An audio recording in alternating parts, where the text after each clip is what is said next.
All right, so the mainstream alt-left establishment media goes on and on about how unpopular President Trump is with you, the American people. But this weekend's protests tell a very different story. Small, sparsely attended rallies across some of America's most liberal cities barely garnered news coverage. Now, those in attendance, they seem to be protesting a variety of issues that they attributed to the election of President Trump.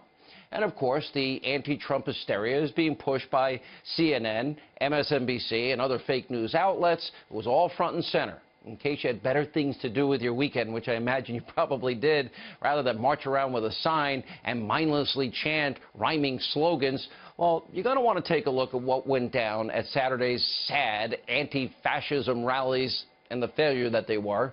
Watch these protesters from New York, Chicago, Seattle. Take a look. We will not accept the cruel and brutal future of the Trump-Pence regime. They must go. They must go. Trump, without a question, is more dangerous than Hitler. Putting people in danger? We have to organize because our lives are at stake. I'd like to see him drag kicking and screaming out of the White House. The only way we're going to get through this is if we resist him. Trump and Pence are completely illegitimate. If you look at the analytics, statistical analytics, impossible that he won Florida. He's nothing but a con artist and a liar, and he's not a businessman. I'm deeply concerned about the Russian involvement. I'm just so upset because of this whole stupid thing about handshakes. When I saw Trump get reelected, I knew we were going to lose ground in the fight against AIDS. With the French president's wife and holding on to people's hands for too long. The disrespect for people, the party before people, just, I don't know, Fanny, help me out here. What's wrong with Trump? He demonizes Muslims. He demonizes immigrants. Those are common things that under Hitler and fascism, that they demonize the Jewish people. And I think the lawyers and the journalists are going to save us. Woodstock revisited. Let's go back to the old days.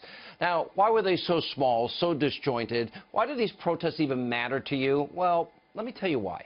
Maybe the establishment media, 24/7, NBC, CNN, maybe they have it wrong yet again with more fake news. Perhaps most people in this country, the people that get up every day and work hard and play by the rules and pay their taxes, maybe they don't really care about this phony, made-up Russia collusion conspiracy theory that they've been shoving down your throat for the last, 11 months. Maybe the people in poverty, 50 million. The people on food stamps, 50 million. The 94 million out of the labor force. The worst recovery since the 40s. Lowest home ownership rate in 51 years.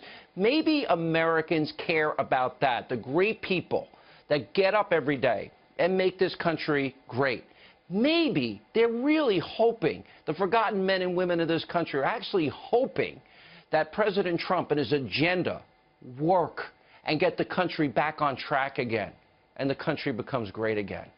They don't care about these stupid signs, slogans.